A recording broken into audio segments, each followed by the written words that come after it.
শাবান মাসের শেষের দিকে রোজা বন্ধ করতে হবে, রমজান আসার 1-2 দিন আগে।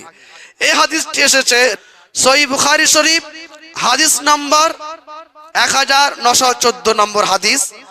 হাদিসটি রওয়ায়াত করেছেন হযরত আবু হুরায়রা রাদিয়াল্লাহু তাআলা আনহু।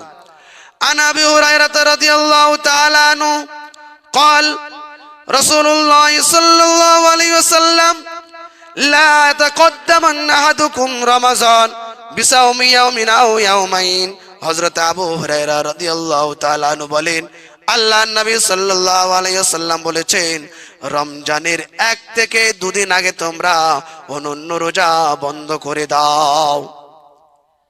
রমজানের 1 থেকে 2 দিন আগে অন্য রোজা, অর্থাৎ শাবানে যে রোজা রাখছিলে, শাবানের রোজা রমজান আসার 1 থেকে 2 দিন আগে রোজাটা বন্ধ করে দাও।